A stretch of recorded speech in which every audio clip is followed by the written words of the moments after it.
చప్పట్లు కొట్టండి. త్వరగానే ముగిస్తారు, మీరేం కంగారు పడద్దు, మన సమయానికి ముగించుకుంటాం. అక్క చాలా క్లుప్తంగా చెప్పుద్ది, షార్ట్ అండ్ స్వీట్గా చెప్పుద్ది. మీరు చాలా ఎలక్ట్గా ఉండాలి కాబట్టి అక్కకి సమయాన్ని అప్పగిస్తాను.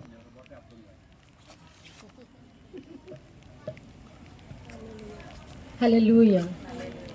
అందరం హల్లెలూయా చెప్దామండి. చిన్న ప్రార్థన చేసుకొని దేవుని యొక్క వాక్యం చదువుకుందాం. వాతావరణం కూడా బాగోలేదు కాబట్టి నేను చాలా క్లుప్తంగానే చెప్తాను. ప్రతి ఒక్కరూ కళ్ళు మూసుకుందాం. చిన్న ప్రార్థన. స్తోత్రములు స్తోత్రములు స్తోత్రములు స్తోత్రములు స్తోత్రములు తండ్రి, పరిశుద్ధ మహాగణుడ మహోన్నతుడ నిత్య నివాసి నాయన, నీ పరిశుద్ధమైన ఉన్నతమైన పవిత్రమైన నామమును బట్టి దేవా నీకే స్తోత్రములు తండ్రి.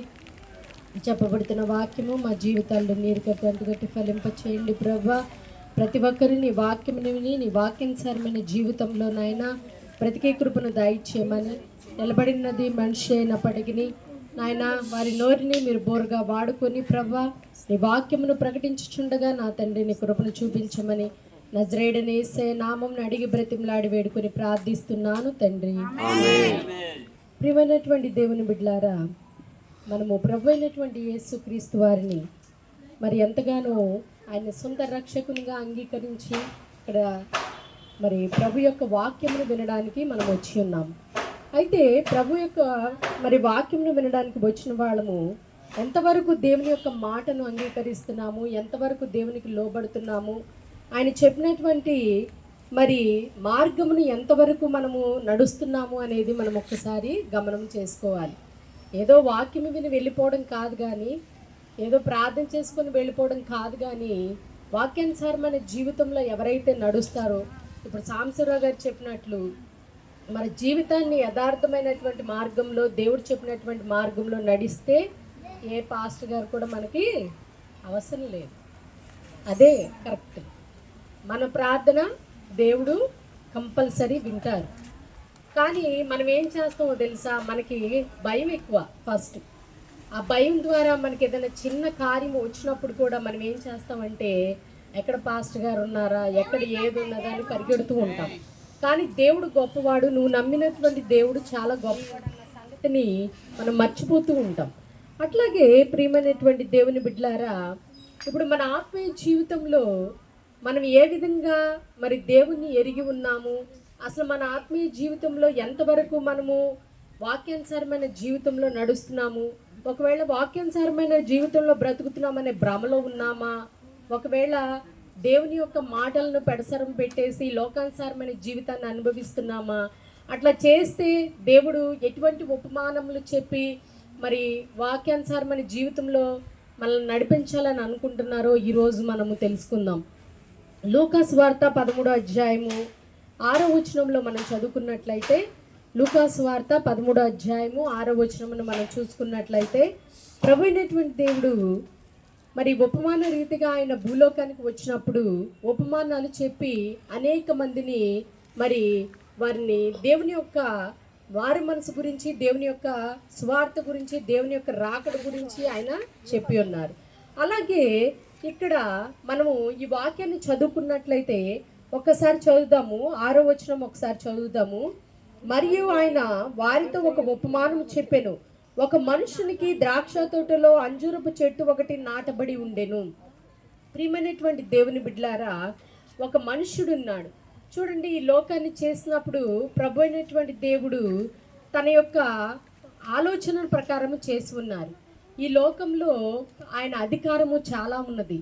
అయినప్పటికీ ఈ లోకము, ఈ ద్రాక్ష తోట ఒక మనుషుడు అనేది ఎవరో కాదండి. ఈ ద్రాక్ష తోట మనుషుడు ఎవరయ్యా అంటే మన ప్రభు అయినటువంటి యేసుక్రీస్తు వారే. అయితే ఆయన చూడండి, ద్రాక్ష తోట అంజూరపు చెట్టు ఒకటి నాటబడెను. ఆ ద్రాక్ష తోటలో అంజూరపు చెట్టు ఒకటి నాటబడెను. చూడండి, ద్రాక్ష తోటకి ఒక ప్రత్యేకత ఉంది. న్యాయాధిపతుల గ్రంథంలో చూసినట్లయితే చెట్లకు ఒక ప్రత్యేకత దేవుడు చెప్పి ఉన్నాడు. అట్లాగే అంజూరపు చెట్టు ఒకటి నాటించబడినది. ఈ అంజూరపు చెట్టు ఎవరో కాదండి, మనమే. ఈ అంజూరపు చెట్లు ఎవరండి? మనమే. కానీ మనం ఎలా ఉన్నాము, మన జీవితాలు ఎలా ఉన్నాయి, వాక్యానుసారమైన జీవితంలో ఉన్నామా లేకపోతే లోకానుసారమైన జీవితంలో ఉన్నామా అనేది ఈ యొక్క ఉపమానం ద్వారా మనము తెలుసుకోగలుగుతాం.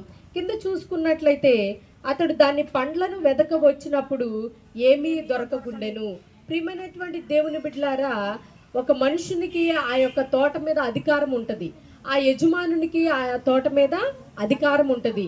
ఇప్పుడు మనము ఈ లోకంలో దేవుణ్ణి నమ్ముకొని దేవుని మందిరానికి వస్తున్న మన మీదకి, ఆయన వాక్యముని విని బాప్టిజం తీసుకున్న మన మీద ఆయనకి అధికారము ఉంటుంది. ప్రతి ఒక్క మనుషుని మీద ఆయనకి అధికారం ఉంటుంది. కానీ దాన్ని నిలబెట్టుకోవాల్సిన బాధ్యత మనదే. ఎవరికన్నా ఉందా అండి ఆ బాధ్యత?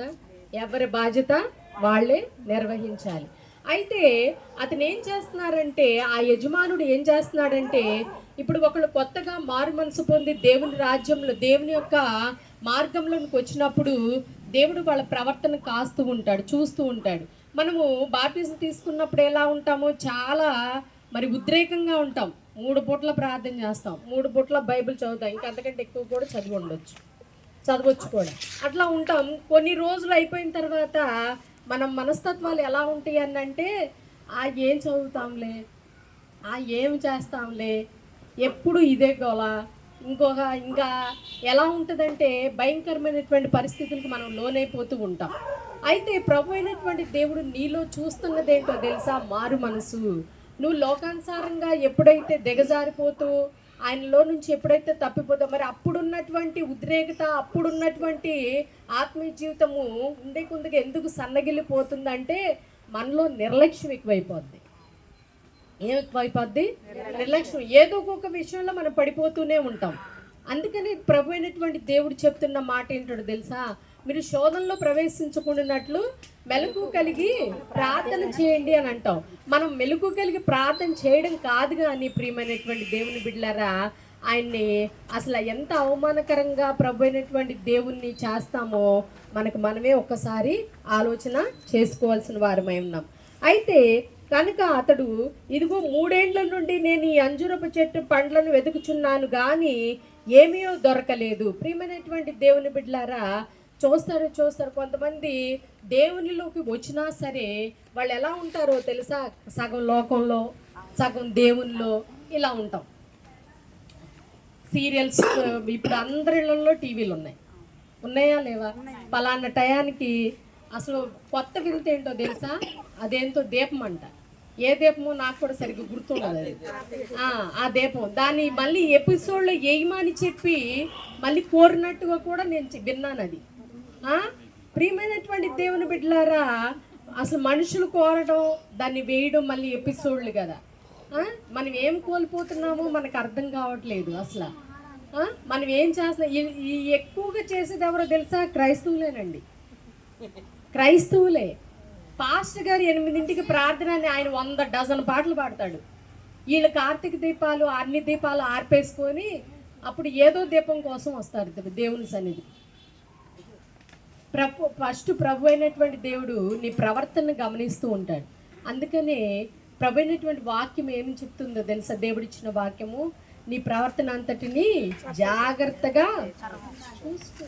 ఈరోజు మన కుటుంబాల్లో శోధన, మన జీవితాల్లో అనారోగ్యాలు, మన కుటుంబాల్లో బిడ్డలు మాటలు వినిపోవడానికి గల కారణాలు ఏమో లేవండి. మనం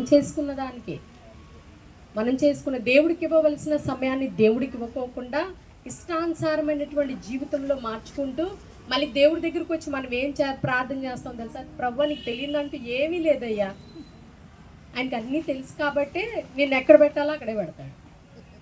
అవునా కాదా? ప్రియమైనటువంటి దేవుని బిడ్డలారా, ఇలాగే ప్రభు అయినటువంటి మరి యేసు ప్రభు వారు కూడా ఇలాగే మనం ఈరోజు మారతాము, ఈరోజు మార్చుకుంటాం, ఈరోజు మన బిహేవియర్ మారుద్ది, ఈ రోజన్నా నన్ను పరిపూర్ణంగా అంగీకరిస్తారు అని ప్రభు అయినటువంటి దేవుడు చూస్తున్నాడు.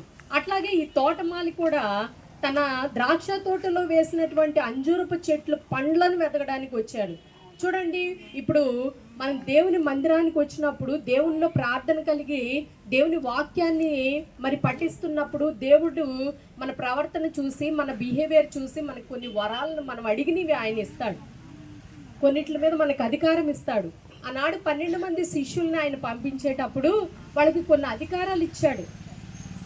మీరు వెళ్ళి సర్వ సృష్టికి సువార్తను ప్రకటించమని అనేక వాటి మీద ఆయన అధికారం ఇచ్చాడు. ఈరోజు నీకు కూడా ఇస్తాడు. వాళ్ళు మనుషులే, మనం కూడా మనుషులే, కానీ మనం అది నిలబెట్టుకోలేము. అది మనము నిలబెట్టుకోలేము. ఎందుకంటే మనకు లెగిసిన దగ్గర నుంచి చీకు, చింత, బాధ ఇవన్నీ ఉంటాయి. ఇవన్నీ తీర్చగలిగిన దేవుడు నీ పక్షాన ఉన్నాడు, నువ్వు నమ్ముకున్నావు అనే ఆలోచన మనకి రాదు. ఎందుకో తెలుసా అండి, మనము సరైన దేవుని వాక్యాన్ని సరిగ్గా పఠించకపోవడం వల్ల ఇదంతా దేవుని వాక్యాన్ని సరిగ్గా చదవకపోవడం వల్ల, దేవునితో సహవాసము తగ్గిపోవడం వల్ల మనకి ఇటువంటి పరిస్థితులు వస్తూ ఉంటాయి. ప్రియమైనటువంటి దేవుని బిడ్డలారా, ఆయన కూడా నీలో మరి కార్యాలు, ఈ బిడ్డ నాతో సహవాసం కలిగి ఉంటుందా అని ఆయన నిన్ను పరీక్షిస్తూ ఉంటాడు. కానీ మనం ఏం చేస్తామో తెలుసా అండి, శోధన రాగానే పడిపోతూ ఉంటాం. శోధన రాగానే దేవుని వదిలిపెట్టేసి వెళ్ళిపోతాం.